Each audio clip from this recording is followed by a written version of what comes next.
see it.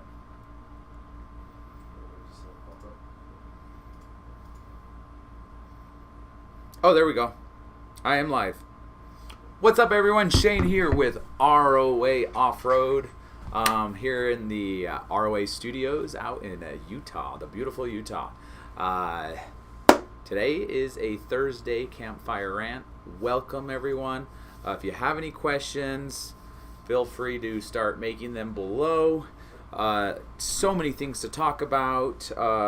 Seymour Butts, hello again. Whenever you are ready, I have questions. I was curious on your thoughts on 48 versus electrical systems versus 12 volt. The new Kimberly caravans are 48, and a lot of people say 48 is the future. A lot of people do say that. I'm not as technical to give you all like the details of which ones are better and which ones are worse, and like power consumption. Some company has reached out to us on 48 volt systems. Like you said, Kimberly is also doing it. This is like a Michael question. I don't know for sure. I'm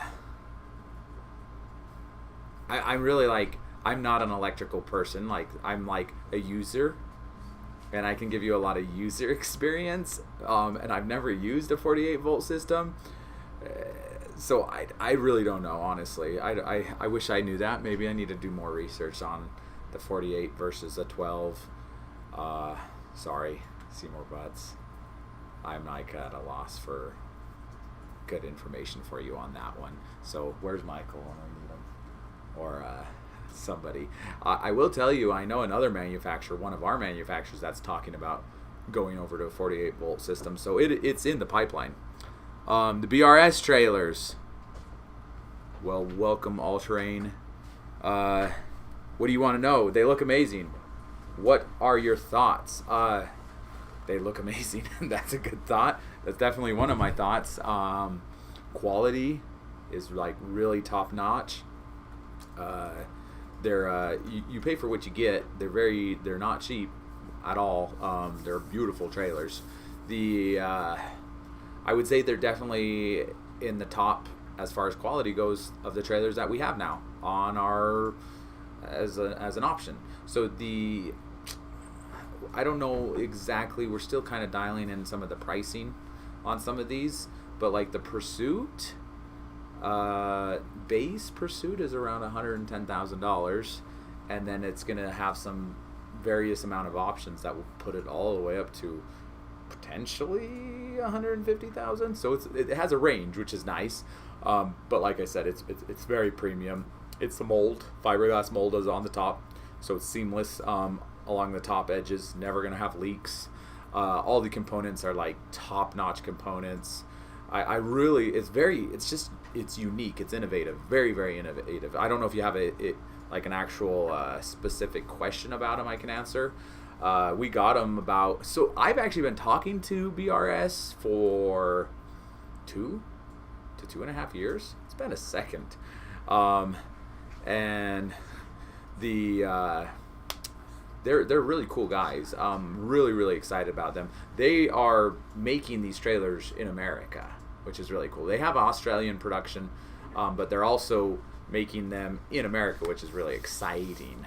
And they're just a really cool trailer. Also, the teardrop, the Sherpa style, is just a sweet, very spacious. The cabin is like the biggest cabin I've ever seen in a trailer, and it's just top notch. Like we have a few different teardrops that we carry, and some of them can range anywhere from 30 to 60, and the $60,000 ones are the Sherpas. So they're like the premium high end of what we're gonna be carrying.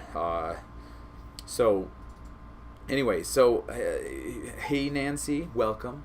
Hopefully we'll see you soon. I think you said you're coming to the rally. Hopefully. How good is the quality on the Dwellers? So the quality on the Dwellers is good. Let me. I could make this an hour-long video on Dwellers because there's a lot of details on these. So Dweller, Opus, MDC. If you've heard of these brands, Black Series too. They're all made in China. Right? So now the difference between all of these different brands is who owns and operates them in the US. Like, who are you going to be working with most of the time? So MDC is Australian owned, operated. So you're going to be getting a Chinese trailer and through an Australian company that's really owned and operated in Australia. Opus is similar. And then OBI, the Dwellers, is the guys that own and operate it, that import them, are Americans, which is nice because you're dealing more with the Americans. They're out in Australia, they're down in Arizona is where they bring the trailers into. Now, are they good quality? Like compared to what? Compared to like a standard trailer that you're going to get out of Indiana? Yes, they're great quality. A standard trailer in its size and class is going to cost you $20,000 to $30,000. These trailers are, closer to 50,000, depending on the model, right? It can be 50,000 up to 60. They're not putting in the top high-end components in these trailers. They're on the level of like cheap to premium. I would say they're middle of the road, right? And now Black Series is also one that's made in China, but Black Series was putting all the cheapest stuff in them, and Dweller's putting like mid-grade in them. When you talk about pauses or the Roamer 1, you're going up into the high-end stuff, right? Like the most expensive, most premium components you can put in a trailer are going to be the pause, like Victrons and Battleborns, right? So you're getting pretty generic components. Like the batteries are no-name brands that come in the Dwellers. Now you can pull the batteries out and put in a good brand in there, right? You pay for what you get because once again it's $50,000. Most of the American stuff that's putting the best in, you're pushing over $100,000. So it's I would say yes, they're great quality. Now there's some things that you're gonna have to do to dial in some of the potential things that can go wrong, and it's mostly some of the components. You swap some of the components out, and you got a great trailer. Okay, 48 volt is the future. Still lots to be developed and tested, though. Thank you, Maynard. If you guys don't know who Maynard is the guy that's heading the pause, and like I said, one of our manufacturers is talking about 48 volt, and he was the one, so he chimed in there. So I feel like that's okay for me to say. Oh yeah, and by the way, Maynard, see you in a few hours on the other side. Maynard is at the Pause Palomino, or the Pause division is going out to Oregon, and they're going to be at the Overland show in Redmond, Oregon, and we're going to be the supporting dealer. So I'm going to be out there with the family. We're flying out in a few hours and going to meet up with Maynard and Dylan and the Pause team, and we're going to be hanging out for the whole weekend. So that's starting, what day is it today? Is it Wednesday? Thursday. It's Thursday Campfire Rant. Friday, Saturday, Sunday. Come check us out. Maynard, would you tell us what booth number we're in again so we can tell everybody to come? And there are 2 trailers that are being revealed at the Pause booth that don't exist yet. I mean, some people know about them. If you've been digging and watching, you might have heard about them and seen some of the information on them. But if you just watch the YouTube and kind of like stay up to date here, you're going to be in for a treat because we're going to go out there, and I'm hoping to maybe do some live walkarounds and some tours, and those will probably be our Saturday and Sunday videos. So stay tuned for that. That is super exciting. And it's G39. Maynard says G39. So come check us out at the Pause booth, ROA Off-Road with Pause. So, okay, so what trucks would you recommend to tow with the BRS campers? Any truck in the world. It's so cool. That is one of the really cool things about the BRS is they're so light. The Pursuit is 3,500 pounds. That's base, right? If you throw in a bunch of stuff, it's going to go up. But 3,500 pounds it's almost towable by any truck. Like mid-size all the way and up, right? Like if you get a Gladiator that can tow 7,000 pounds, 3,500 pounds is nothing for that truck. So that's pretty cool. The Sherpas, I think, are like 2,000 to 2,500 pounds. Super light trailers. So almost any truck or SUV. Obviously, like a Wrangler that for sure would be pushing it. Wranglers are rated at 3,500 pounds. You'd be maxed out. The new Wranglers that are coming out are 5,000 pounds, which is really exciting because I think there's been a demand for being able to tow more with a Wrangler. So they've upped the towing capacity on the new Wranglers, if you didn't know that. That's super exciting. Who excited to see more on this 48 volts? Yeah, stay tuned. I'm sorry, like that's just something that I haven't been like in a ton of, and We've been super focused on just, I mean, a lot of the trailers are still using lead acid batteries, like that gas and ooze.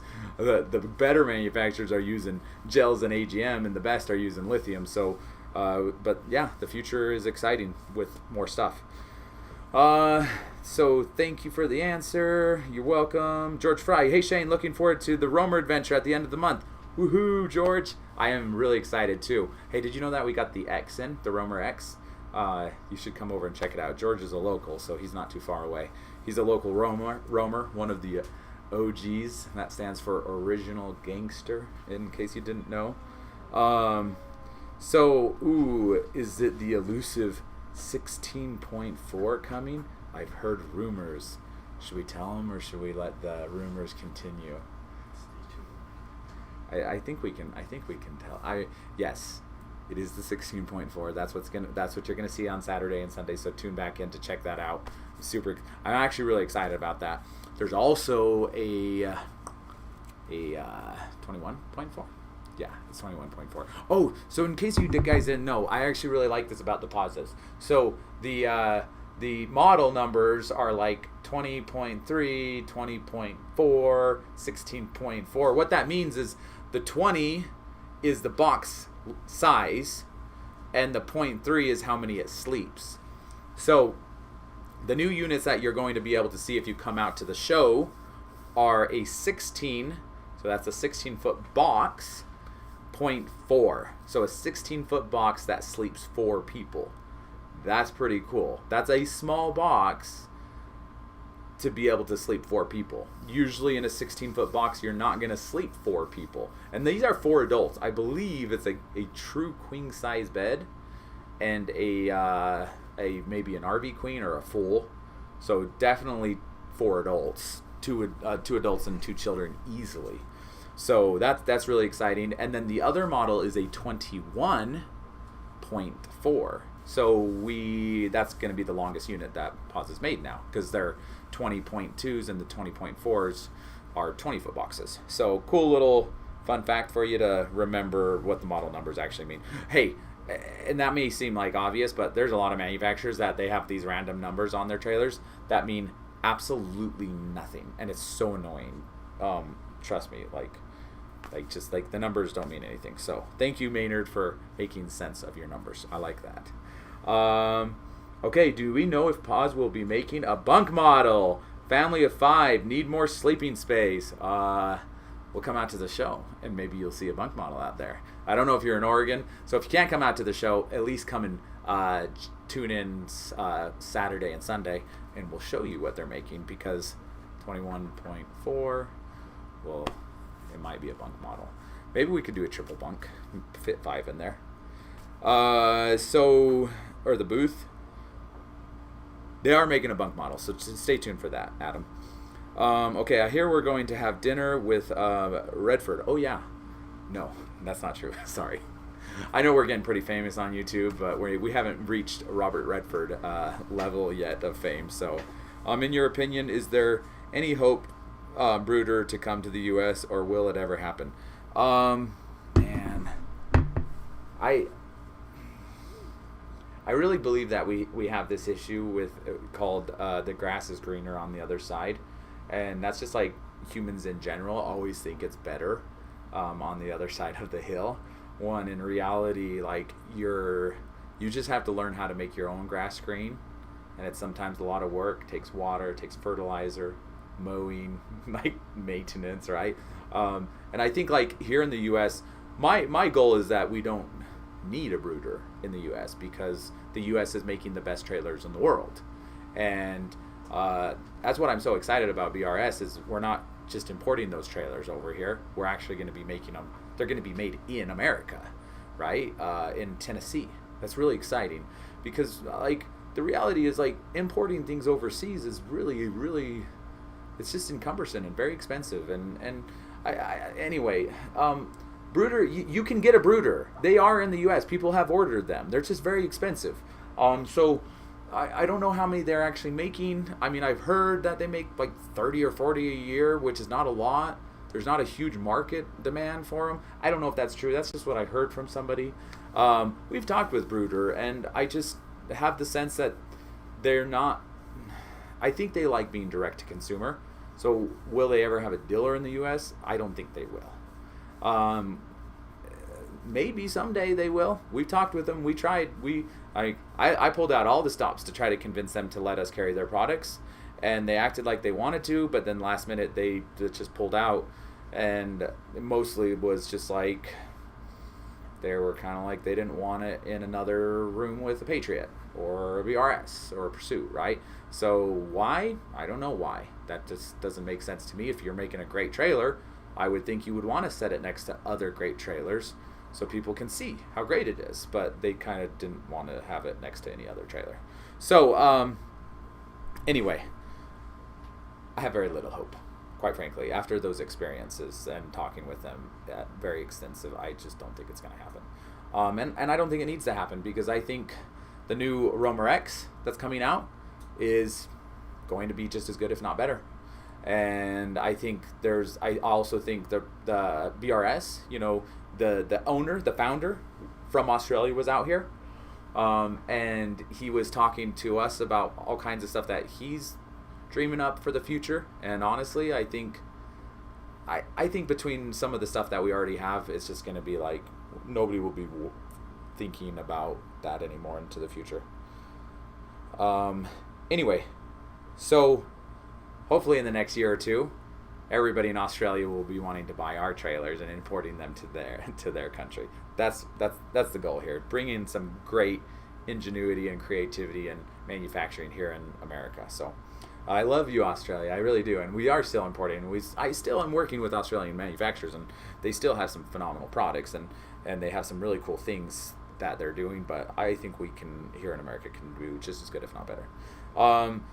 Okay, so EXT, Spence, what's up? Will they make something like a pause equivalent of the 145?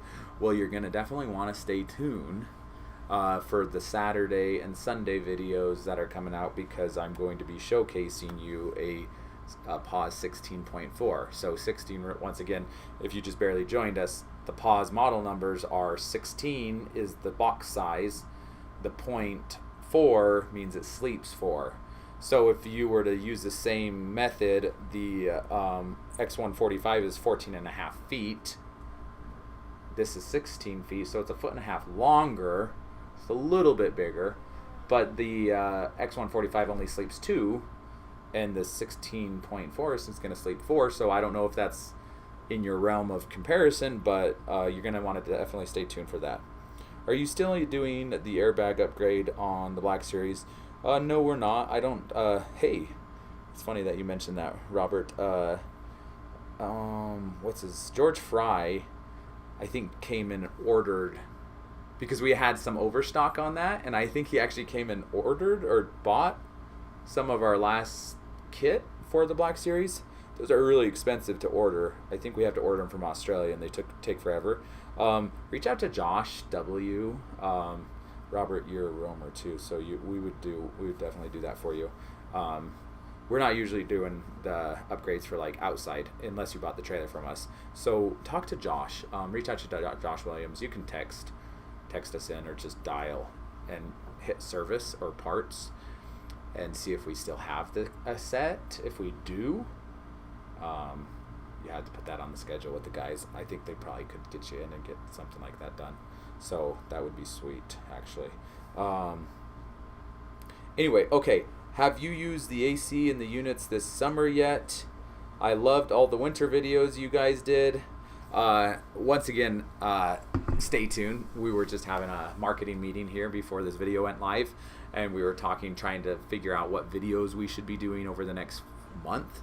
And the videos that we were talking about the most, we just bought and ordered. We actually bought a bunch of these like thermostat computer devices where you stick a thermostat monitor or whatever on the outside of the trailer and the inside of the trailer, and it collects the temperature every 5 minutes, and it sends it into a computer and creates this graph and tells you, like, every 5 minutes temperature outside, temperature inside, And so we've been monitoring for the last few weeks the Roamer 1 temperature. We've hit, not super hot temps, 95 maybe max. Is that right? Do you think we've seen 95 degrees in the last 2 weeks? Yeah, so we've probably seen 95 degrees in the last 2 weeks, and we've been running that test on the Roamer 1. This is kind of behind the scenes data. We wanted to go out, and we thought this would be a fun video to do, to like showcase, because next week it's supposed to get up to 105 degrees here locally, and be it pretty much plus 95 the whole week, so that would be really good. So next week we're hoping to maybe pull out the units and do some like tests, maybe on the pause, AC test on the pause, AC test on the Roamer 1, AC test on the Roamer X that's officially here. So we wanted to kind of start playing around and put some heat tests on them and follow the data, pull up the data and show it to everybody. I think that would be really fun. So if you like that idea, let me know. And yes, we are going to do a video and test it. So any other ideas for videos? We're always open to ideas for videos, because we're always trying to bring out fun, engaging content, like putting hot tubs on roofs. That stuff is kind of ridiculous, but it also serves a purpose of showing how strong the trailer is, that you can do that. Because there's some trailers I would never put a hot tub on the roof, because I would be afraid it would collapse.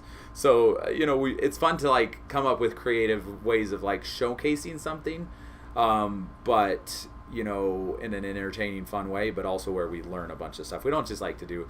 We always have to talk. Hey, we're not trying just to entertain people. Like, we're not an entertainment company. We sell campers and trailers. We use them, but we like to have a fun time and do it in a creative way. So here we do. Have you used the AC? That was it. Okay. Seymour Butts. As someone who was not interested in the pause because they were too big, a 16.4 sounds very exciting.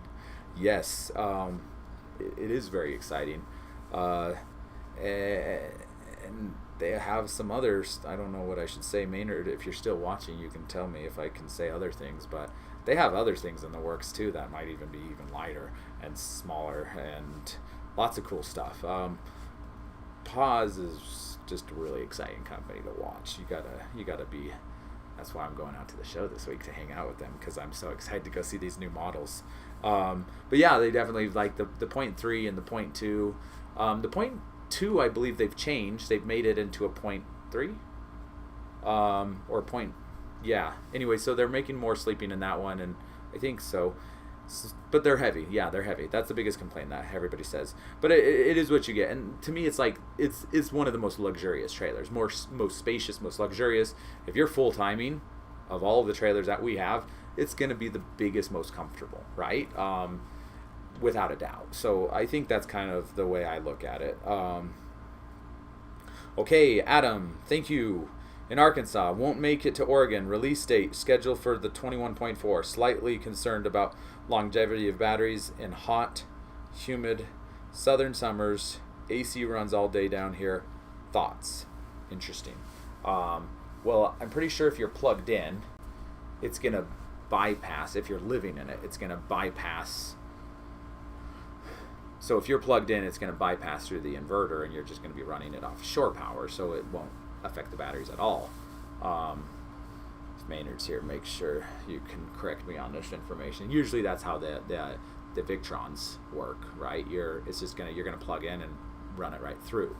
So Battleborn, I don't know how many cycles they guarantee. I think they guarantee 5 or 10,000, something like that. I mean, they typically guarantee a lot of cycles. So yeah, I mean, if you discharge your entire battery bank down and recharge it 5,000 times, that's going to be the cost of AC. I mean, like, everything in life has a cost, right? You're off grid. If you're trying to do this completely off grid, there's going to be a cost involved, right? Just like, that's what's funny, this whole electric movement, right? It's cool. You're like, I don't have to pay for power or gas, and it's like, yeah, you do still technically have to pay. You just have to pay for batteries. When your batteries die, you got to replace them, and there's a real cost in that. So yeah, I don't know what I mean. I'm not a math whiz. You want to do that, calculate that, Brandon? So say the AC is running at 80 amps, 80 to 90 amps, and well, it's not going to run at 90. It's going to run at startup, and then it will like kick down. So let's just say 60 amps an hour divided by 1,080 amps. What is that? Sorry. 1,080 divided by 60. Yeah, 1,080 divided by 60. 18. So that's 18 hours, and then times that by 6,000. 108,000. Divided by 24. 4,500. 4,500. So 4,500 divided by 365. What's that? Sorry. Did that make sense? Is everybody following my math? 12.3. 12.3? Did I do that right? 12 years? So should the batteries last for 12 years? I don't know if I did that math right. You might want to, I'm not a mathematician, you might really check me on that one. But I think, I mean, if it has 6,000 cycles and it runs, if that made any sense to anybody, sorry if that was like people just glazed over. I'm the type of person I would have glazed over at that point. So if that's the case, 12 years of battery, that would be insane. I don't feel like that's right. I think the math is wrong. Somebody can fact check that. I don't care. I'm on the spot. So love. Okay, wait. Where do we go? Can I order the Roamer one with the Cinderella toilet? I'm not sure on that one. You'll have to check in with the service guys. There's certain mods that we can and can't do on that via mandate by Imperial Outdoors. We can do Cinderella on the Roamer X for sure. I believe we can do the Cinderella on the pauses as well. No issues there. Love that idea. All-terrain. He's referring to something else he said. Have you the AC? Oh yeah, the videos. Okay, sweet. Hey guys, please. I love to use the genius of everyone watching. Give us some ideas for cool videos you want to see. We'll do anything. We're crazy. We will. You say it, we'll do it. We'll bring it to pass, okay? Has Nate accomplished that lift test for the water inlet pump on the Roamer 1? Would love to see the videos on that one. The lift test. Give me a little bit more detail on what you mean by lift test. Are you talking about like in pumping water in line from like a river? The distance of that? I'm not sure what you're referring to. I'm just guessing. So how much solar will be atop of the 21.4? I believe, I gotta double check this, but I believe there's going to be 700 watts stock is like a base. And then I think you can expand with the briefcases an additional 600, so you can get up to 1,300 watts with the pause. Right now it's 1,200, but they only put 6 on the roof, and I think I got a picture from them saying they were able to rearrange things and squeeze 700 up there. There's a lot of different. They've also mounted them on the rack, which is really cool. Huh? Oh, did Maynard chime in? 800 watts on it.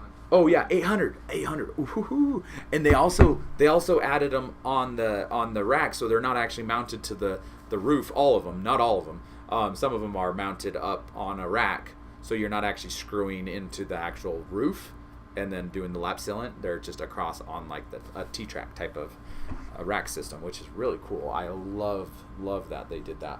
Plus the 600 portable, so yeah, you're now pushing 1,400 watts. Holy crap! I didn't think about that until just now. Sorry if that offended anybody. Crap. I don't know if that's offensive nowadays. Everything's offensive nowadays. We won't go into that. Okay, correct. Inverter will run AC if plugged in. Yeah, so it will bypass the batteries is what I was saying. So the guy that was saying that you're worried. Yeah, Adam, you were worried about the AC running too long. We did a quick calculation and came up with 12 years of runtime, which I don't think is accurate. But if you plug it in, you're not touching your batteries, right? So if you are somewhere like, listen, people, like realistically, like when you're off grid boondocking, you can run your AC for a long time with all the new battery technology. It's really, really cool, and it's getting better and better and better every single year. But like, if I'm going down to Florida, I'm not gonna try to boondock. I'm sorry, I'm just not. I'm going to go find a camp place, and I'm going to go plug in. And I just don't want to worry about, like, you know, if I have to run my AC 24/7 because it's 100 plus degrees plus 100% humidity. It's just it's not super practical. In ways it is, but it's not as practical as everybody thinks it is. We just had somebody buy a Roamer one, and he's experiencing like the AC not running as long as he wanted. Actually, we did an upgraded AC, right? So it's a bigger one, so it's not running as long as he wants. But he's also trying to run like the cooktop and a toaster and there's a lot of things, and it's like these are not hooked up to a grid. Like they're not designed to run everything forever.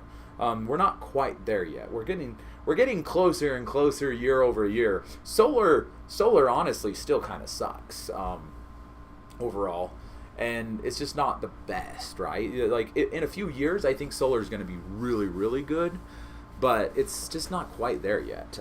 When you're actually out in the field, like people will like tell you all these calculations, but when you actually get out in the field and you're using it, it's never performing the way you want it. And what manufacturers advertise is never like what you get. Like they're like doing it under these perfect testing conditions. And higher elevation you get better solar, lower elevation you get worse. So it just depends on where you're at. Believe one thing in the Roamer is missing is an outdoor fridge. As a product being marked as you don't need anything else, you just go camping outdoor. Fridge is key. Need to get a drink without walking. Sorry, Adam. You'll have to walk a little bit. You don't need it. You don't need an outside fridge, but it would be ideal to have an outside fridge. But the Pause has an outside fridge, so there you go. That's a great option. Correct. And so sorry, I'm jumping back up down. Adam says kids. Yeah. If you have kids, you can make them walk inside your trailer and get your drink out of your fridge. I'm just teasing. Sorry. Okay, will the Roamer X ever be dual wheels? Oh shoot, I don't know what to say about this. Should we do? Oh man. So I told you we made a bunch of changes on the X, and we're gonna be showing it off next Sunday because this week is all Pause. We're going and get focus on Pause, but you're gonna have to stay tuned for that X. I think there might be more than two wheels, but you'll just have to wait and see. Anyway, do you think Pause will do the MORryde bed frame as an option on the 20.3 and the dinette? I think MORryde makes a bunch of bed frames. I think you're referring to the video that we did because we did a tour in MORryde, and they do tons of different things. Those were just some of the cool things they were showing us at the time. Maynard, jump back in. Tell us, what are you guys gonna do? You're now when you say the bed frame, you're talking about the electric one where you press a button and it just kind of like rolls up into like a couch and then drops down into a bed. I think that's pretty rad. Maynard is here and he's the boss. So tell us, Maynard, what do you think? Okay, where are we at? I'm getting lots of questions. Okay, hey Shane, I thought you weren't gonna do any more lives. Very happy to see that's not the case. I don't know who said that. We're planning on doing lives every Thursday. Every first Thursday of the month is going to be a Campfire Rant without a campfire now. Where is this? Live rant. So yeah, we're planning on doing these. I don't see why they're getting more and more momentum, and we're getting more and more comments, and people are tuning in more, and everybody seems to like them. So we're not planning on ever not doing them, unless everybody starts sending me a bunch of hate stuff. I don't know. I already get those a lot, but it's silly. Bed frame for testing. Huh? Bed frame is testing. Oh, Maynard. I'm working my way down. Oh, Maynard. Okay, Maynard did say they're testing the bed frame, so that is a potential yes. So they're gonna see. Changing things out is 10 times harder than you think. We just had a manufacturer in here. The guys that are doing the X for us came out for the last 2 days and spent time with us, going over everything, and just those guys are amazing people. I'm like super grateful for everything that they're doing. But he's like, dude, custom, I hate doing custom. He's like, we always lose money on custom. You always think, okay, well, we'll charge more for custom or double for custom, and he's like, and you still end up losing money because there's so much R&D, there's so much, like everything in business is about efficiency, throughput, trying to get things you know, like making sure people are on task and doing what they need to. And when you start doing custom, you got to take off people, and you can't just take off anybody. You usually have to take off your best people, your highest paid people, and instead of them overseeing production, they're now doing this custom stuff for you. And it's so much harder than people, I think, realize. And there's a reason why here at ROA we're like the only dealer in America that does custom stuff for people, because it's so hard. And sometimes I feel like it's stupid. Like sometimes I'm like, why do we do what we do? Because it's a lot harder. You know, I talk to other dealers and they're just like, you guys are crazy that you do this stuff. But usually custom we don't charge enough for the custom stuff that we do, honestly. Just being very frank on that. So next one, where am I at? I got lost. Oh, will the X ever be dual? Do you think the pause will do the more ride bed frame? Got that one. Hi Shane, I thought you weren't. No, there we go. Buying batteries every 10 years is so much easier than buying propane frequently. That is true. No. But I don't know if that's actually the right mathematical formula. So we need a mathematician to jump in here and they do have a 10-year warranty. And do it. They do have a 10-year warranty. Battleborn does, right? Yeah, they said 5,000 cycles. 5,000 cycles. So they did say 5,000 cycles. They do say 10 years. And think about it. Like, I don't know if you're living in your camper for 10 years, but if you're like using it every summer for a month at a time and you're trying to run the AC as much as possible, that means they could last a very, very long time. But I would double check. Hey, if I'm half wrong, 5 years is still pretty insane. If you're running the AC constantly. I don't know if that's totally accurate. And I also did say that the AC was using 60 amps. So I'm assuming like at nighttime it's like turning on and off and cycling. And during the day it's cranked on hard, going hard. Because I think that AC probably uses 80 to 90 amps per hour is what I'm guessing. And you have 1,000. So like simple math is 1,080 amps divided by 100. That's like 11 hours of runtime, right? But that's assuming your AC is on full blast, running constantly. Usually they turn on and off after a while once it gets cold inside. And I don't think, I don't know what that Truma runs. I know like the Houghton AC unit that we installed runs around 80, 90. I know like the Medics run at like 100 to 130. They're terrible. Some of those cheaper ones anyways. So I think the Truma is probably way more efficient. I think it's the most efficient unit on the market. I should know the exact specs. Yes, exactly, the height. He did a test with length of hose, but not elevation of lift. Okay, so Nate was sucking in water from a bucket or something from like 100 feet away. I don't know how far it was, but you're asking like if you're parked on the top of a mountain, can you run the hose down 100 feet into a stream and suck upstream? I don't know. He didn't even tell. I don't even know. Nate just does whatever he wants. We don't know for sure what he does over there. Nate is amazing, but he's like he's got a mind of his own. He'll just do whatever he's gonna do, and we love it. That's what we love about Nate, because he's super innovative, cares more than almost anybody, and just, you know, kicks butt, takes out trash, whatever, does whatever he's gonna do, and it's amazing. You should reach out to him. I'll actually reach out to him and ask him, have you done your... Wait, he's in South Carolina. Are there hills? No, I'm just kidding. Is there elevation over there? That should be a test we're doing in Utah. Come on, Nate. You got to reach out to us and tell us to do these for you. I want to. Hey, that might be a good video. You want to mark that down? Mark that down in a video. That would actually be a good video. I want to see you take a Dweller 15 versus Roamer X. But in a reel, what makes it worth more? Style. Premium will sell itself. Take them to Moab. Show your modded Dweller with inverter AC. Okay, so you're saying like a tricked out Dweller. Like a tricked out Dweller 15, one that we've like fully tricked out, and versus the Roamer X, and see which one does better in a real world test. X or one or pause or which one? That's actually a good idea. I'm like, we got to be careful, because I'm like, I can't like. You're right. I think it would be a great idea. I love the idea. We just got to figure out how to go about that. Yeah, make a comment if that's what. Oh, you may have made a comment. I'm just way behind. I'm getting lots of comments today. So let me work through some of these a little bit faster. Can we buy additional solar blankets, briefcase for the pause 20.3? Yeah. I mean, so if you get the fully maxed out package, it's 1,200 watts, which is a lot of solar for a trailer. You have the 600 on the roof.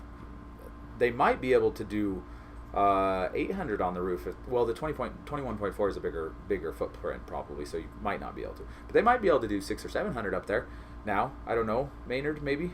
But the briefcases are 600. So yeah, you can do 1,200.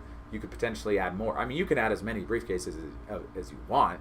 You might have to upgrade and add another solar charge controller, but that's pretty easy. Those are pretty easy things to upgrade and retrofit into the trailer. So EXT Spence says vids based on trailers tow vehicle pairing something showing how it can handle off-road, not just can it tow it. Could be talked based, just pointers of specifics. This trailer needs X, Y, and Z. Yeah, I like that idea. Towing is like such a so listen, I mean, videos are great too. So Spence, right? I don't know if you own a trailer or you're just looking. Like, when you are very serious about buying a trailer, if you're just not doing like in a research mode, and you reach out to us, like our sales coaches is what we call them, are not salesmen, they coach people, right? And we probably spend more time selling, like when we're selling a trailer, we probably spend more time talking about trucks than we do trailers, like what you can tow with, right? And so that is definitely like a one-on-one thing that we do with people like every single day. I sometimes I'm like, we probably should do some more videos so we can just let people educate themselves and not spend hours talking to people on the phone about what does. But it's just, there's so many variables, it's kind of hard, right? Because people are calling in and saying, hey, this is what I have, can I tow with it, right? But I think we should do some more tow tests. Like, I don't know if you guys saw the Romer one in the TFL truck. They did tow tests of that up the gauntlet, which is like the most insane tow test you can do on a highway with the incline. I think they climb up to 12,000 feet, maybe 12 or 13,000. It's the highest interstate in America, maybe the world actually, as far as the big interstate goes. They towed the Romer one with, I think they've towed it with a TRX, with a Raptor. Did they do a Lightning or something? They did, like, I think they did all the 1500s, the Chevys, Rams, and Fords 1500s, and they're like loved towing it. They even towed it with what was that thing that they towed it with? Colorado. A Chevy Colorado. Yeah. Oh my gosh, I would not recommend doing that, but they did it, and they said it towed great. And I talked with them, and they're like, "Oh, it towed great." I mean, there's video footage of it. You can go and watch the video. We would not recommend towing the Romer one with a mid-sized truck, but they did, and they said it towed great. Thought that was kind of crazy, but pretty cool. It's pretty cool that they did that. Anyway, so moving on to example, the new 2024 AT4X Canyon AEV edition with an X145. Yeah, I would need to know. I don't know. I mean, 2024 is not even here yet, so I don't know. I can't give you too much. I haven't seen this truck, so I would have to look at it and see what they say. Towing is such an interesting. This is a very controversial topic, and everybody, it's all over the place. That's one of the hard things about doing a towing video, because you know what I say, somebody's just gonna like. I mean, somebody recently was like trying to roast me on saying, you said you should never tow more than 50% on the truck. And I was like, not really. I don't think I actually said that's what you should do. Like, maybe I said some people say that, and yeah, that's a great idea. But it's not like always realistic, and you don't always do it, right? Like, I've towed very close to the maximum that a truck can tow, and I've towed 50% of what a truck can tow. I've towed over 100,000 miles for sure, probably a couple 100,000 miles of trailers and motorhomes, like just over the years. And I've towed with almost everything I should and shouldn't have done. And the reality is, the bigger the truck, the better the towing experience. Period. Right? It's always better to have a larger truck than a larger trailer, right?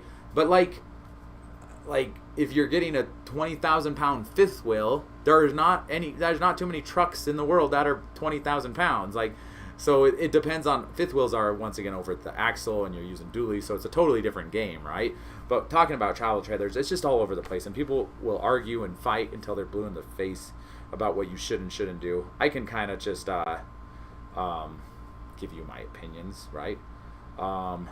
So do a boring MPG loop, how a trailer affects your travel costs, dweller versus conquerors versus etc. Tow it with your power wagon. Well, my power wagon always gets 1 miles per gallon, and it's called 6.9 miles to the gallon.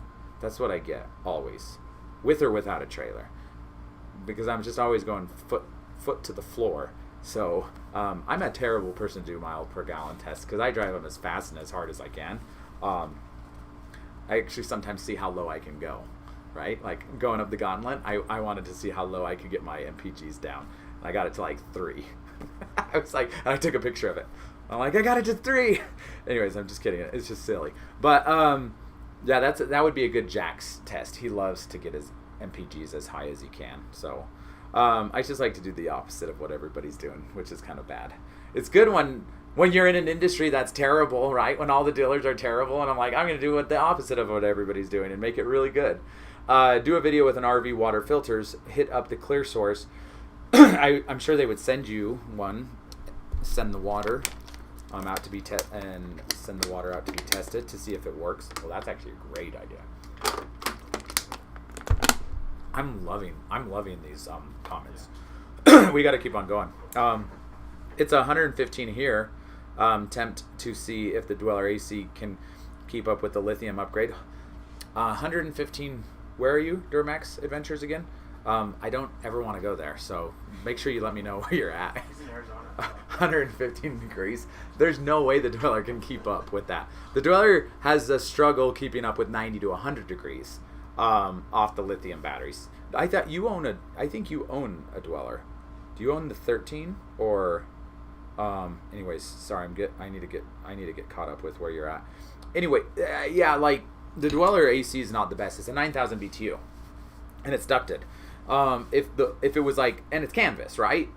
So at 100 degrees, it's gonna cool off the trailer to some degree, but like not a ton. 115, it's game over. So anybody in Arizona, Texas that is buying a Dweller from us, we just tell them, you need another AC unit, and we have an option where we can install a roof-mounted AC, and you can have your underbunk, so you can have 13.5 on the roof and 9,000 on the floor, and when you go to a hot climate like that, you're most likely going to use a 13,000, and that blowing on you, it actually works really good, and it's a great AC, but no way. Stock Dweller AC unit with lithium upgrade, just not going to work. We are doing a upgraded Dweller here in the next little bit, and we're going to be running AC off lithium and doing a lot of cool stuff. But over 100 degrees is kind of where I say you probably need a roof-mounted AC. Under 100 degrees, you're probably okay. I was just daydreaming about pause teardrops. Can you imagine? Well, excellent, Maynard. Thanks. Yes, Maynard. Would the bed be available for a retrofit? You might. Very good potential. ROA, we're good at retrofitting everything, so let us know what you want. If it works, thanks. People are having conversations with each other in the group, which is great. Can you tell us anything more on the Roamer X? What do you want to know? Ask a specific question, and I might answer it. Wild card. That is the thing you see people pay for in the way of RV maintenance. They should really be doing their self and save money. What are the things that you should see people doing themselves? Oh, that's another good video. So like winterizing. Like we have a guy that is religious. He brings it here every fall, and we winterize it for him, and then he brings it here in the spring, and we de-winterize it for him. And like, he's just happy paying for it, and he doesn't even want to do it, and he's like, just like, I'm not a handy person. Don't even want to try. Don't even want to learn. That to me is like, that's the thing that everybody should learn how to do themselves, winterizing their trailer. Like, and it's actually pretty dang easy if you have the right setup, the right trailer. Some trailers it's really easy, some are less easy. Most of them are pretty easy nowadays, so like you should just do that. So that's to answer your question. But I also think a good video, that would be a great video to do to tell people like these are the things you should focus on. Another one would be sealing your roof, right? I mean,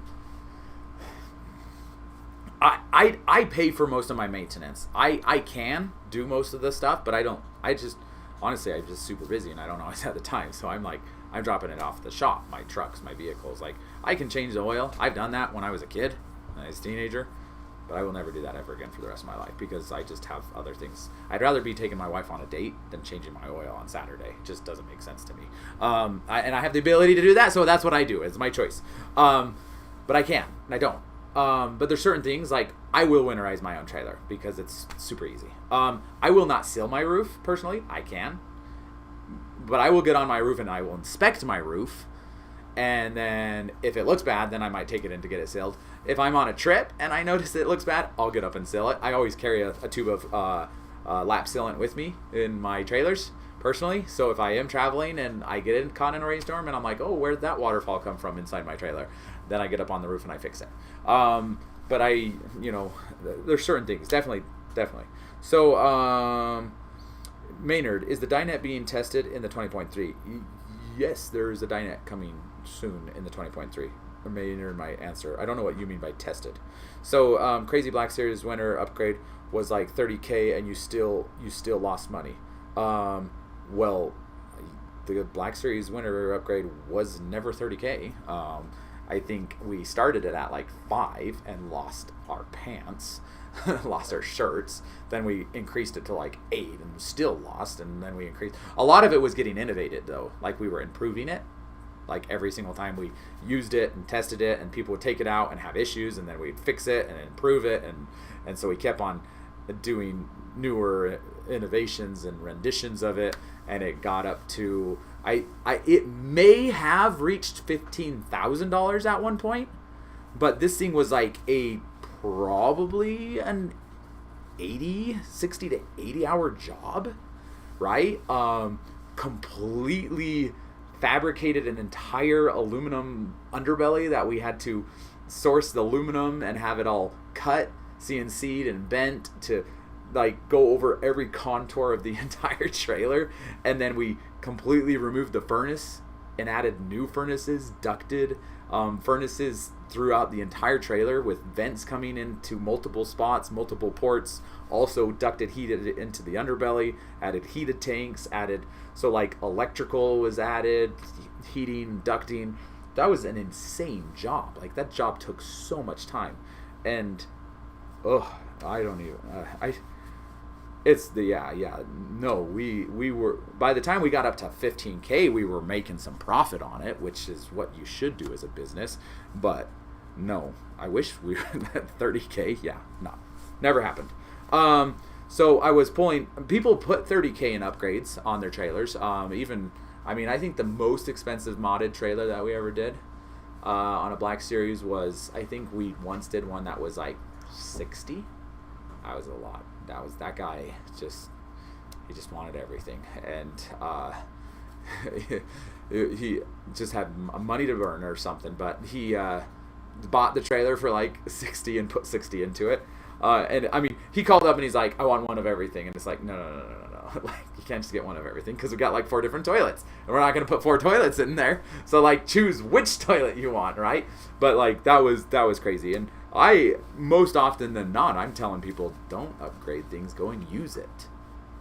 Because like, the most annoying thing is when you like dump a bunch of money into something and you never actually use the trailer. So I'm like, go out and use the trailer.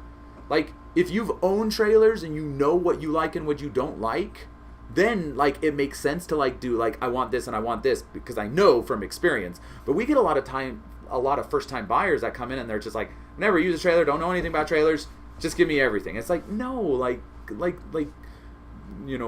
anyway, so it's silly. I was pulling 8 to 10 miles in the pause in 87 degrees at the Duncan site. Okay, there you go. What were you towing it with, though, Brian? I'm curious on that.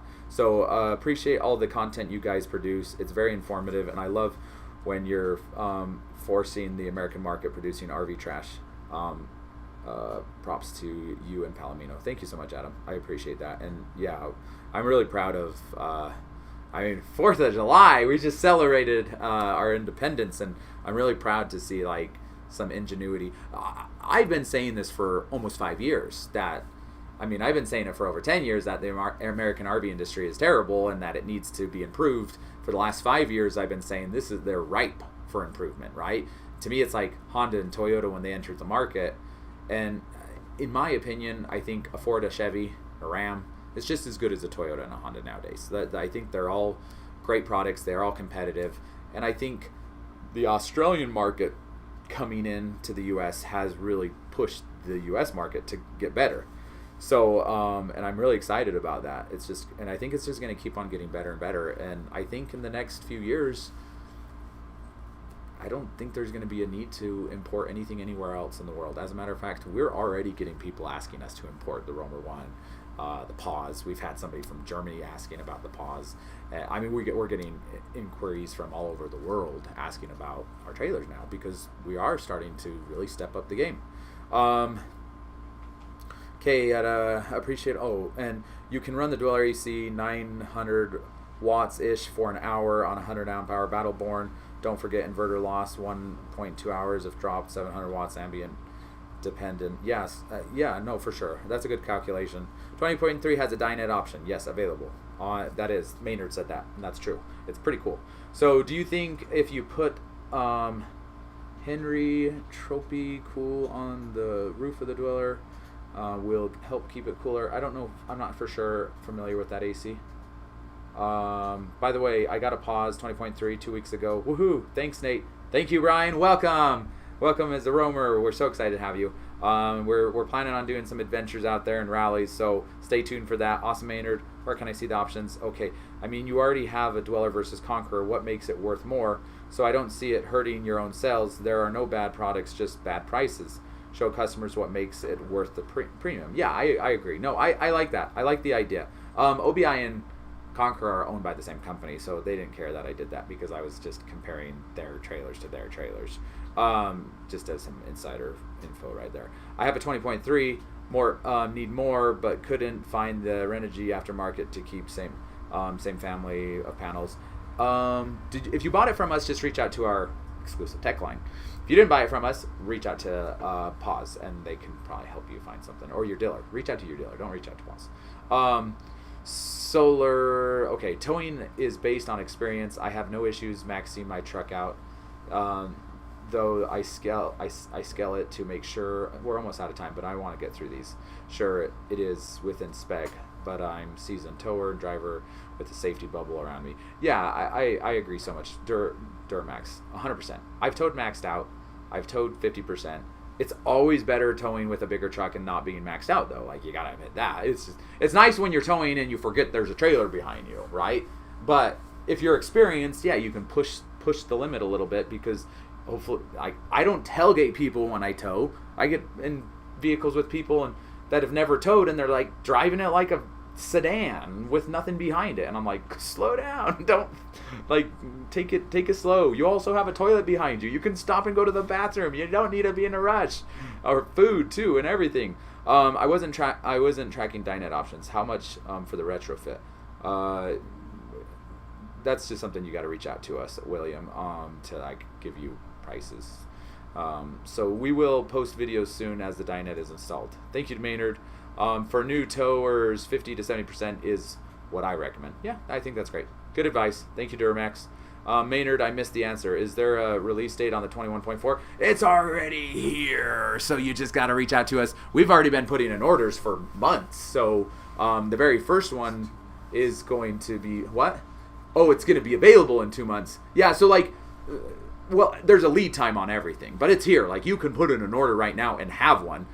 You'll be able to see it on Sunday or Friday and Saturday and Sunday. If you come to the show, you can see it. We'll have a video of it on Sunday so you can check it out. But yeah, we've already been putting in orders, and when you put in an order, you're going to be about 2 months before you'll actually see it.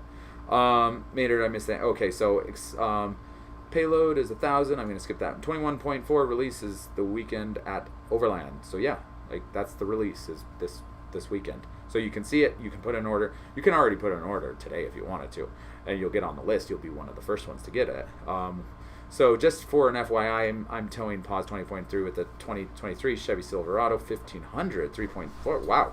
Nate and the guys did an Anderson weight distribution hitch, and it's been great. Okay, that's good. Well, good to know. How soon could you get the 21.4 assuming production? 2 months. Shane, get with TFL and MR truck and do a collab on RV towing and how to choose based on where you tow. The biggest factor. 21.4 available. Thanks, Maynard. Thanks, Maynard. Thanks, Maynard. Thank you, Maynard. Phoenix, LOL, have multiple. Okay, I did a 400 Battleborn on his dweller. Nancy, see you at the Wasatch Adventure. Fun, fun, fun. I'm so excited for you, Nancy. Thank you so much. So definitely 4 wheels on the Roamer X. Has the floor plan change, and can you fit a Cinderella in it? The answer, I'll just tell you, yes. We have more wheels than 2, but it could be 6, so you don't know for sure, right? Oh, ho, ho, ho.